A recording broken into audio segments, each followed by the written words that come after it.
Do you feel like you're trapped in a Brexit prison? Do you want to know how to get through Brexit and help some other people get through Brexit as we face the biggest political crisis we've had for a generation or two? Then keep watching. Hello there, I'm Ed Morrow, and by the end of this video I'm hoping you'll be helped and encouraged to navigate the current political chaos that's facing our nation. I'm going to give you a couple of things to do, simple things, and a few attitudes that you can change too. What you should be able to do by the end is not only navigate the crisis yourself, but also to be able to help some other people to get through this crisis that's facing our nation right now. I've been prophesying for about 30 years now, and during that time God has graciously used me to speak to thousands of people. But also He spoke to me about a number of international and national situations too. In 2011 I gave a prophecy about a coming leadership vacuum in the nation and what the church should do about it. And this video is about that, and it's also to try and help you get your head out of your hands as you hear more and more and more about the never-ending saga of Brexit. Before I go on, I just need to tell you, don't forget to subscribe to the UglyFish channel and ding that bell to get notifications of new videos as they come along. Do you remember Joshua as he stood before the captain of the Lord's army and he said to him, "Whose side are you on?" You might be feeling a little bit like that about Brexit. You might be saying to God, "Well, God, are you for or are you against Brexit?" And the answer you get actually is a bit similar to the answer that the captain of the Lord's army gave to Joshua. He said, "I'm neither for you nor against you, but the place where you're standing is holy ground, so take off your sandals." In a similar way, he's saying, "I'm judging, I'm exposing what's there, I'm bringing true justice, so take off your sandals because this is holy ground." The political chaos caused by Brexit is just one symptom of God acting in the life of our nation.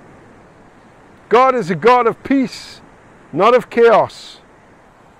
I want to encourage you, and I pray you'll have strength to get through this political crisis, this chaos. And I want you to know that you're not alone. The church is with you. We're a family. We're in this together. If you're serving in a church or a community, I just want to say thank you, because somebody needs to. And I pray that you might know God's peace and know His love and have hope and strength in what you're doing. And be reassured and be encouraged. You are making a difference. I've got some news for you. Brexit doesn't mean Brexit. It's just an underlying symptom of a political leadership vacuum in all parties. Brexit or no Brexit isn't the problem. Leadership is the problem. It's a lack of leadership that leads to this political chaos. In 2011, I had an insight from God, and I said this would happen 2 years before the Brexit referendum took place. It's a matter of public record. That's why, in the middle of this political chaos, you should be confident, as I am, that God is involved. And if that's the case, then whether we succeed or not is probably out of our hands by now. If you look at the reaction to this chaos and how we're split as a nation, it exposes the problem at the heart of all humankind. Our hearts are like vomit. We're full of sick. That's why we've got the problem in the first place, and it's also why we can't fix the problem. You might have noticed that the tide's coming in, time's running out. But look, whether you're Brexit or you Remain, the fact of the matter is that the whole Brexit experience exposes the deficiencies of an otherwise good political system. The deficiencies of both the UK and the EU are being uncovered, and we can see them for what they are. I've got absolutely no doubt that God is settling things and putting things to rights for those who've been wronged and for those who are suffering. He's exposing what we've become, and He's helping us to see that. He's coming with true justice. And just a point on democracy, it's much better that at least half the people get what they want, rather than under a dictatorial system where nobody gets what they want, apart from the couple of people who are at the top in either a fascist or a communist system. You might want to look into globalism, and you might want to look into populism to get a better idea of what's actually going on. Here are 4 simple attitudes that will help you and help our nation get through, whether you're a Christian or whether you're not. Number 1, remember the story of the Good Samaritan. Love your neighbour, whether they be a leaver or a remainer. Number 2, remember to do nothing out of selfish ambition or vain conceit. Instead of doing that, in humility, value others above yourself. Number 3, remember not only to look after your own interests, but also the interests of others.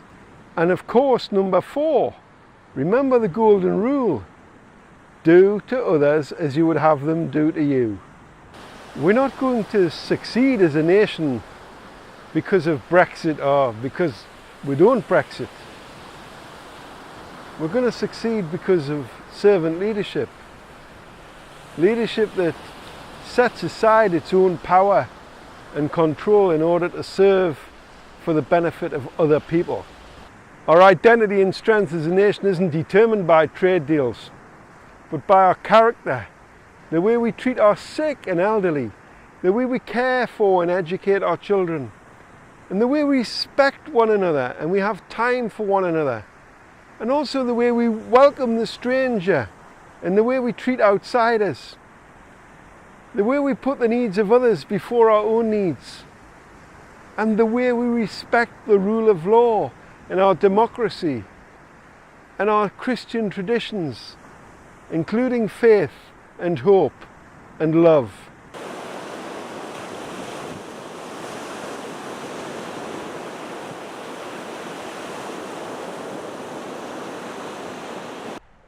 The way we stand together when we're in trouble or on the rocks means this isn't a time to look back, but forward. Whatever happens, whether we Brexit or whether we don't Brexit, Brexit or no Brexit, we will be different now, but we can make a fist of it. Not because of some political outcome, but because our nation is built on Christian values. We're failing because of a lack of leadership and because our nation has turned its back on God, and it was ever going to be thus. Our society is divided, and I have to tell you that what I see is that potentially the road ahead is about to be more arduous than it has been to now. The divisions are exposed now, but now they must be healed in our communities, in our families at home and in our places of work. This is a time for work. It's a time of work for the church. This is a time when we must not sit back and be passive. We cannot. May I encourage you to use whatever amount of faith that you have, because even if you have a small amount, even a teeny tiny amount as big as a mustard seed, then you can say to this or that mountain, be moved into the sea, and it will be moved. May I also invite you to pray for your local MP and write to them and bless them and encourage them. Tell them that you're praying for them. Remember that they're human beings made in the image of God like everybody else. Be kind to your local MP and be forgiving. I've put a link in the description so you can find out who that is if you want to. It's really easy to do. May God bless you and grant you the humility you'll need to make peace with those of a different political persuasion for the sake of the nation. Remember, our MPs are human beings too, so please be kind to them and be forgiving when they make mistakes. And that doesn't mean you can't engage on the real issues, but if you're going to do that, do it with love. Otherwise you're just a resounding gong or a clanging cymbal, you're just noise. As you go about your daily business, remember to bring some comfort to your local community with the gospel of hope.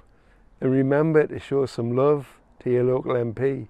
If you do, I'd love to hear about it. Maybe get in touch with me on the UglyFish Facebook page or Twitter, or share this video with your friends. So remember, love your neighbour, whether they be leave or remain. Do nothing out of selfish ambition or vain conceit, but in humility value others above yourself. Remember, don't look just to your own interests, but also to the interests of others. Remember the golden rule: do to others as you would have them do to you. We can't be better than this. And now I'm going to leave you a big, not so supernatural sign of where I'm going next.